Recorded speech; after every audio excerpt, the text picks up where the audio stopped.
Shopify is a powerful platform that makes website creation as easy as drag and drop. But Shopify does not stop people, especially beginners, from making major mistakes that can be hurting their sales and the overall buyer experience. After doing hundreds of Shopify website reviews, Carlos and I have seen everything imaginable. In this episode, we're going to be breaking down the most common mistakes we see on Shopify websites that confuse or annoy customers and prevent many brands from making more sales.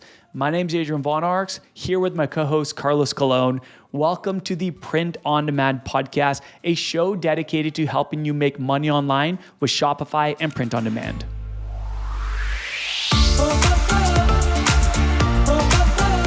What's up, my friends? Thank you for tuning in and welcome to the show. Adrian here with my co-host Carlos. Today, we're going to be discussing some of the most common Shopify website mistakes that we see that confuse and annoy customers and are likely losing you sales. But before we jump in, Carlos, last week I attended for the first time ever a live podcast for Jay Shetty, his On Purpose tour. And man, this was such an epic experience. And I couldn't help but think, like, how incredible would it be to meet our listeners, you know, to be able to do something like that. Might never happen, but cool idea. That would be amazing. Yeah, it'd be so cool. I mean, we have so many amazing listeners and, you know, we never get to put a face to the name very much, but we do appreciate you guys so much, each and every one of you. And that kind of leads me to my next point. I just want to say thank you to everyone who's left us reviews. This is only is this episode 10? I think we're on episode 10. Yeah.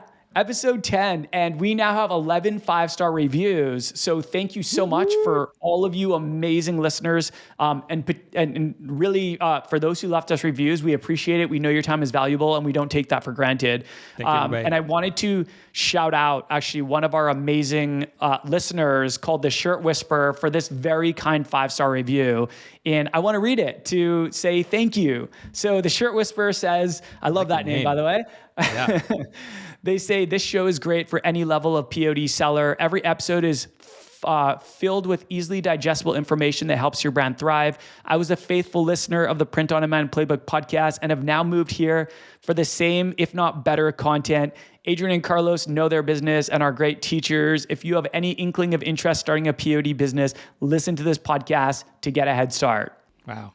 All the feels. We thank you. Like, you touched on so many aspects that you touch on in that review align with our values, our goals for this podcast. Like, we didn't want to just leave you guys hanging when the Print on Demand Playbook podcast ended. Thank you. Really appreciate it. And for anyone listening, if you are loving the podcast, if you wouldn't mind reviewing it, it really helps us reach more people and expand the impact. That's the main goal of this podcast. So thank you, everyone. We love y'all. All right. Carlos, are you ready to get into the main event? I'm ready. Let's go. Awesome. All right. So I'm actually going to hand it over. Carlos is going to be kind of leading this episode because he really is the Shopify expert. Like, we've both worked on Shopify a lot, but Carlos is the more like technical back end, kind of the expert when it comes to this. So I'm going to pass it over to him and then I'll just jump in wherever. Yeah. Okay. Awesome. Yeah, so in our last episode, we dove a bit deeper on building block number 3, which of our ELA method, which is website, and more specifically, advice around choosing a print-on-demand company to fulfill your products. Now, the ELA method, for anyone who's not aware, is our 4-step system that we teach in our training and coaching program, Teacher Legend Academy, for building profitable brand and attracting your ideal customer and making the money you deserve. Today's part 1 of a 2-part series of common website mistakes that confuse or annoy customers and are likely losing your sales. So what I'm talking about is clarity and direction. So clarity is fundamental to building high converting websites. And I honestly think that most people start off designing their websites for clarity and ease of use, but they kind of get bogged down with all these other things they think that they're supposed to add to their website that look good on the surface, but then just add clutter to your website. You also want to make sure to listen to the end because we're going to discuss our top brand killing mistake. at the end. Ooh, dangling the carrot. I love it. So now, just to be clear, this is all about clarity and direction. When someone gets your website, you want them to know exactly what you're about, where to buy, where to browse, and where to find any information that they want. And so a lot of this stuff is, you think it's simple, but we still make these kind of mistakes. We've made the mistakes. A lot of other people make these mistakes. Now, number one is no clear value proposition and call to action above the fold on the homepage. Now, this is big. Maybe I'll get Adrian to describe the above the fold, because you're Sure. so good at describing this. So the above the fold is actually a historical reference for back in the day when a lot of people read newspapers. So generally, when a newspaper was folded, let's say that it was put in a newspaper box or was put on your doorstep, when it was folded, the most valuable real estate was the part that was above the fold, because it was the first thing people see. And so they didn't have to turn over the newspaper to see the other part, right? And that gives you an opportunity to hook them in and pique their interest. Whereas if you are on the other side of that newspaper folded over, they're not going to see. And so that's the reference. And now it's used for websites. And essentially all this means is when someone opens up your website, is that call to action button, the shop now button, is it immediately visible on your homepage versus the action of someone having to scroll down to find it? So that's really what it is. And it seems almost silly that it's so important, but there's a lot of data to back up the importance of this. Like, you want to make it as easy as possible for your customers to buy, right? That's really like the goal. Yep. Your website is essentially, the goal of the website is to hook people in, pique their interest, show them products they love, and to take them on the customer journey from discovering your website or checking out your website to eventually completing a purchase. And so there are a lot of these little tiny elements that can make a big difference. Yeah, exactly. And there's three main things that you should have on the top of the fold. So basically, right when someone hits the homepage, the first thing that they see, they should see three things. They should see, one, who you serve. So what niche is your brand for? Mm-hmm. And then two, what products you sell. So ideally, you can do this by displaying some best-selling products in your in your banner image. That's the first image that comes up at the top. You can display some best-selling products there, but something that shows kind of what products you sell. So if it's t-shirts, then obviously you want to have people wearing t-shirts on your banner image, right? If it's phone cases, then you want people with phone cases, and the phone case is clearly shown so that it's like the center of attention on the banner image, because that's what you sell. And then where can they go to start shopping now? And that's what Adrian's talked about with the clear call to action, the shop now button. Big shop now button right in the middle, so they can, if they want to shop, if they like the niche and they like the products and they want to shop, then they can click on that right away, and they don't have to scroll any further in the homepage. Yeah, I absolutely love that. So the first one you mentioned, who do you serve? This is so important, because just like when you're trying to capture attention on social media, either through a paid ad or through your organic marketing, we essentially have up to 5 seconds or less to capture someone's attention and to get them engaged. And if you cannot do that, then many times they're just going to bounce. They're just going to close out. Yeah. They're going to be like, this isn't for me. I don't know what this website's about. It's confusing. I get, the vibes are off. I don't know, whatever it is, right? They're going to check out the website, and you've literally got a couple of seconds to pique their interest. Which we want you to do that, because many of you're working very hard to drive traffic to your products and your website. And so the ability to be able to hold that attention. And one of the best things you can do at the very beginning is let them know who this is for and why it exists, right? Simple example, funny shirts for female cat lovers, quirky wall art for pitbull lovers. Something, I'm just kind of making up examples here, but right away you're calling out your target audience and you're letting them know they're in the right place. Then the second thing where Carlos mentioned showcasing your products, this is so important, because just like you want your content to just like you want to have really engaging content and really emotion evoking and relatable content. You want the same thing for all the imagery that you're doing. So generally in the top image called the banner image or the hero image, this is where we recommend showcasing your best-selling designs, gold up front, right? Because that's most likely to capture their attention, get them interested, and statistically most likely to get them to end up making a purchase because it's statistically your best-selling product. If you don't have a bestseller right now, totally cool. Whatever, just go with your gut at the beginning, whatever you think. You can always change it out. At any time, you can change that out. And then, where they can go to start shopping now, it goes back to making it as easy as possible for the customer to buy. A lot of people, they go on websites and they do want to buy. And if you make it difficult and create friction for them, they're going to get annoyed and they're more likely not to complete a purchase. Yep. I think we've got enough there. So let's jump to number 2, which is confusing navigation menus. So I'm talking about too many menus items to choose from, or too many subcategories or submenus and menu titles that are too creative. So first of all, let's start with too many menu items to choose from. You don't want a bunch of clutter on the top. Usually you're like for Shopify websites, you're going to have menu items on the top. And you don't want like a ton of menu items for people to choose from. And you don't want too many categories and subcategories either. Having subcategories like below menus, so we call those double embedded menus. So having a menu and then you click on that menu and then there's a menu below that menu, that's horrible for the mobile experience. And then menu titles that are too creative. We find this a lot. People create these titles that for a collection or titles for shirts. Maybe they call them something like uppers or whatever. Something that people just don't understand or that's like just too slangy. If 80% of the population in your niche doesn't understand that, then you don't want to put that as a title. The easiest thing is just make it very simple. So, if it's tees, then t-shirts or tees. If it's tanks, tank tops, sweaters or sweatshirts. It's very simple, but I think sometimes people go overboard with the creativity on it. Yeah.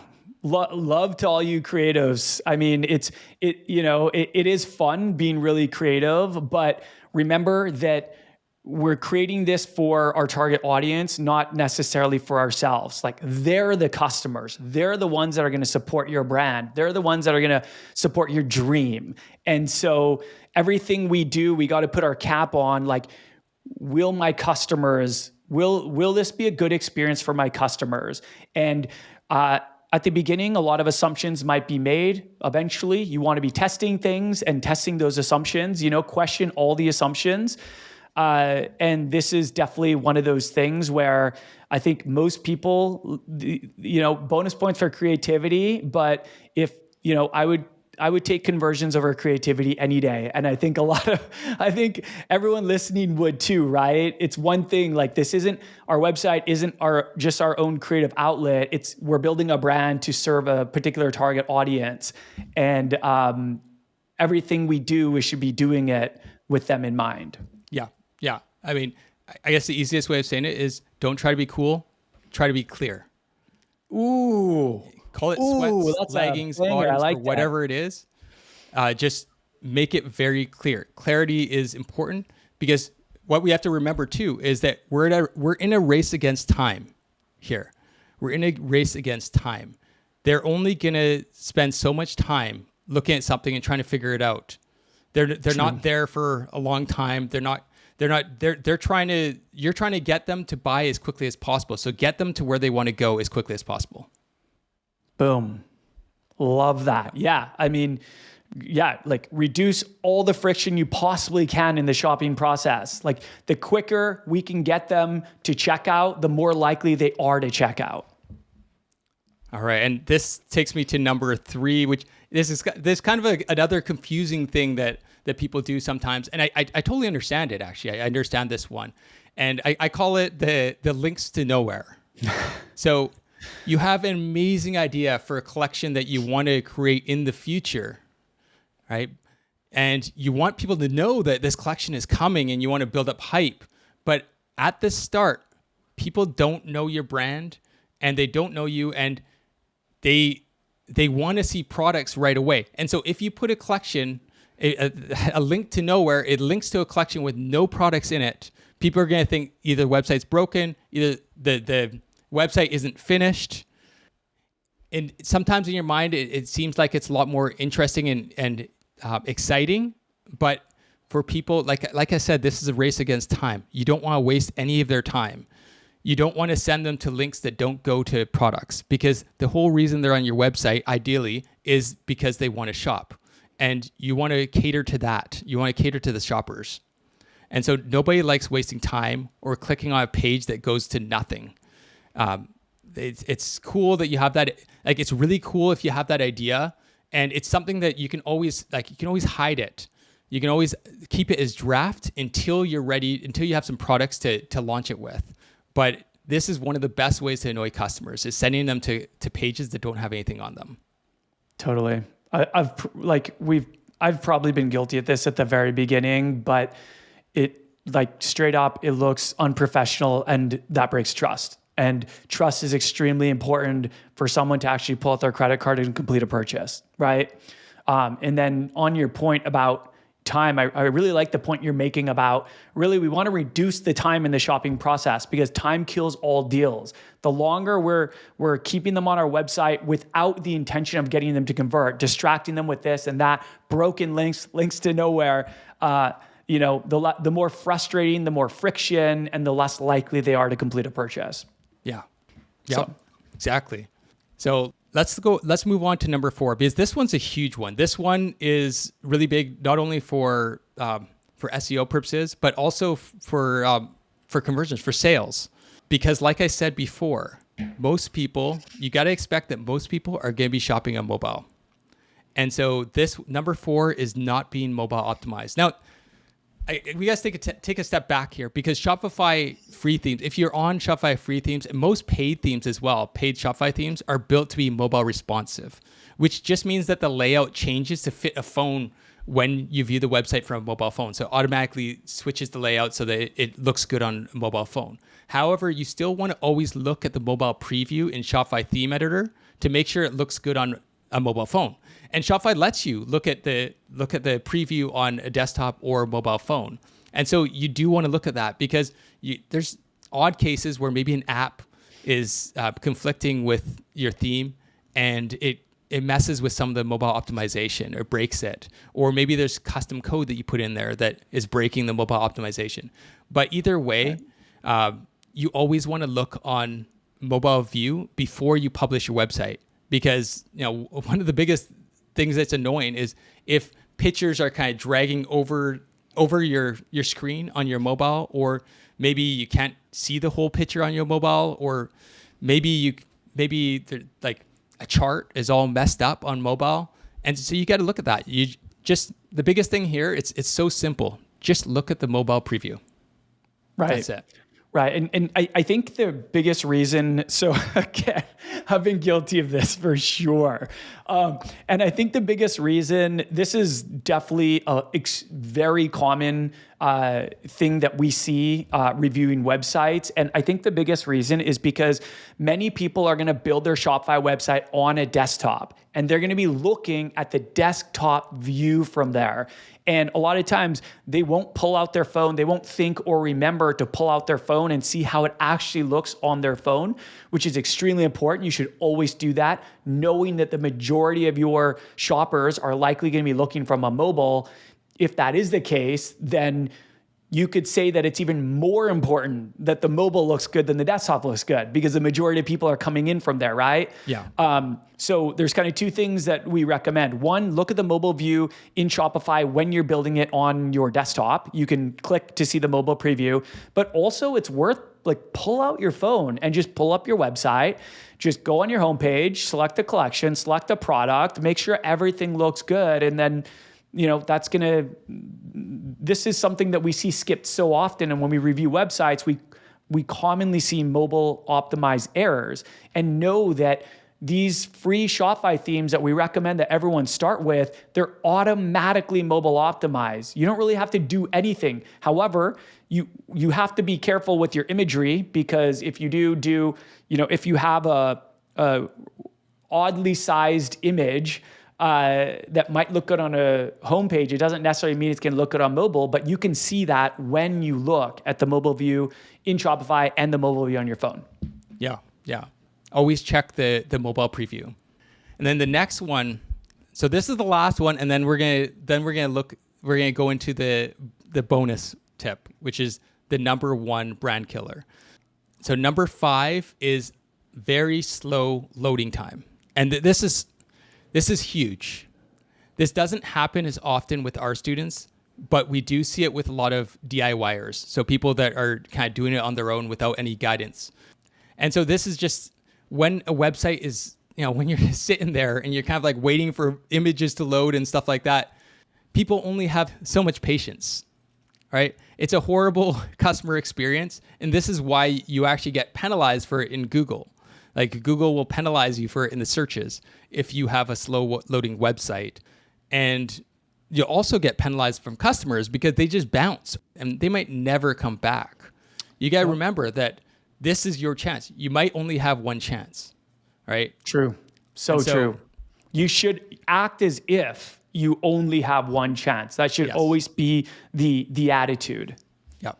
So the biggest things that you can do to avoid this is stick to optimized image files, try to avoid videos if at all possible, and keep as few apps as possible. So don't go overboard with apps. Now this is a tough one when you're first starting, because you're like, oh, this app is supposed to do this. I'm supposed to get this app. People are telling you to get all these different apps.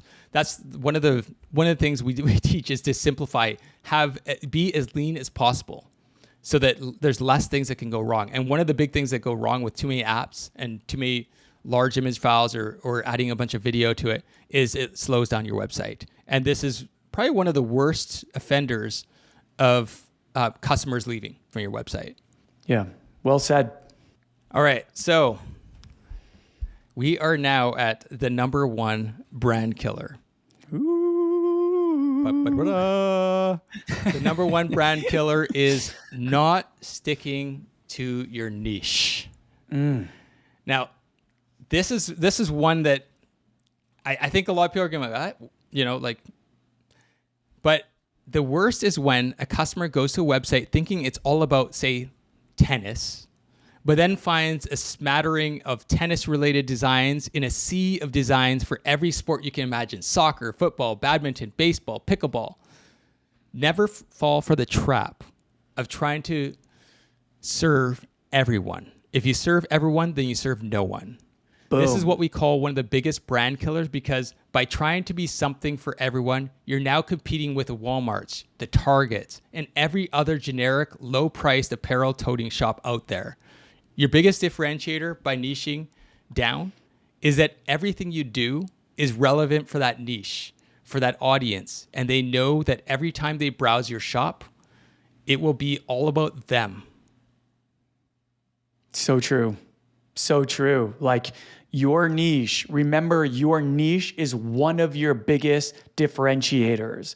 If you want to create those 1,000 true fans, those ravenous, die-hard brand advocates who are out there wearing your clothes, telling everyone about how amazing your brand is, telling their friends who many times are in the same niche about how amazing your brand is. If you want to attract those individuals, one of the absolute best ways you can do it is by having a brand that they feel was made for them. Yeah. It was made for them.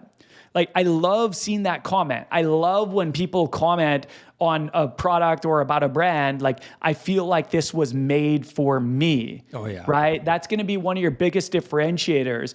A lot of people will say, well, aren't I leaving a bunch of money on the table? Like, shouldn't I differentiate into these other sports? Well, if you want to compete with multi-billion-dollar brands who have bottomless budgets, like Amazon, like Walmart, like Target, all these brands that are going to always be able to beat you on, brands that are always going to be able to beat you on price.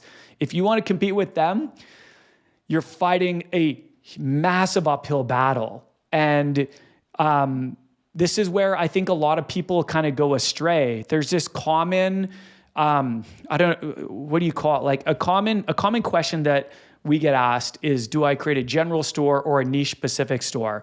all of our success has come from creating niche-specific stores. And across the board, business-wise, all of our success in business has been from creating niche-specific businesses, right? Yeah.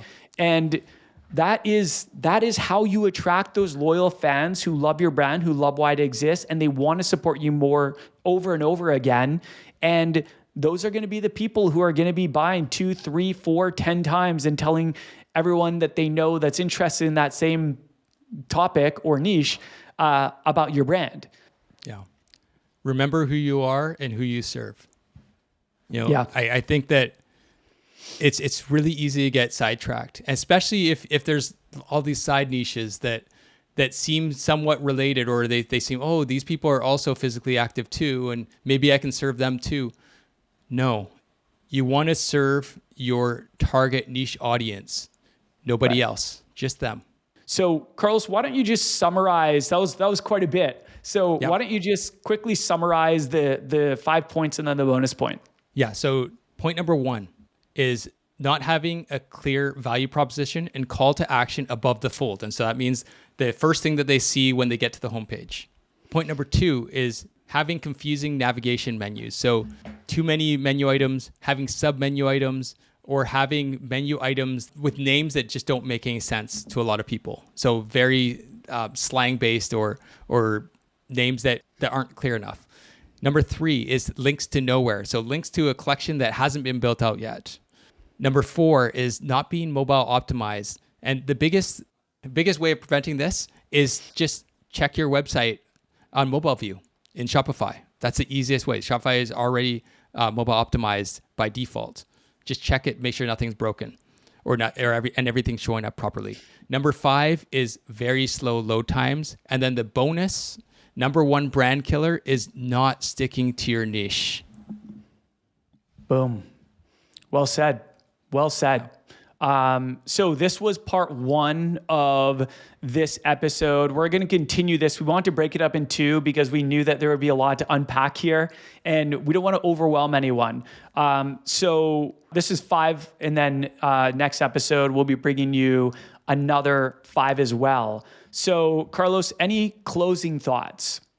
I think the biggest thing here is when you're going through your website, try to look at your website as if you're a customer and think, for someone that's not me, that's someone else, of course, still in your niche, is this clear enough for them? And is this the fastest, like what I'm doing here am I creating the fastest path to them purchasing? Yeah. So as we kind of land the plane on this episode, clearly we are brand evangelist for Shopify. It's what we've always used, loved, and recommended. And we believe that it's the best platform to build a profitable and sustainable print-on-demand business on. So I wanted to let you know that we have included our affiliate link below. In the show notes, if you're listening on podcasts, if you're listening on YouTube, we'll include a clickable link below. That gives you a 3-day free trial, and then it's only $1 a month to try it out for the first 3 months. And I want to personally thank anyone who does use those links. So affiliate links, they support the podcast at no extra cost to you, and they allow us to create more free content like this. So they go towards supporting the show. So thank you to everyone who uses the Shopify link or any of the affiliate links that we have included below this video or in the show notes. With that, I think we're going to sign off, and we'll be back next week with the next 5. So thank you so much to all of our amazing listeners. We love you guys. You're the reason why we show up every week, and we don't want to let you down. So we're going to keep bringing it. So remember to start before you're ready, take imperfect action, and know that you're always just one design away.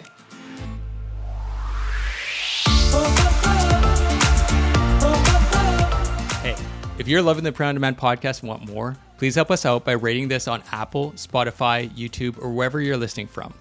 It only takes a minute, and this is one of the best ways to support the show, and let us know that you're enjoying these weekly episodes. Thank you in advance, and we'll talk soon.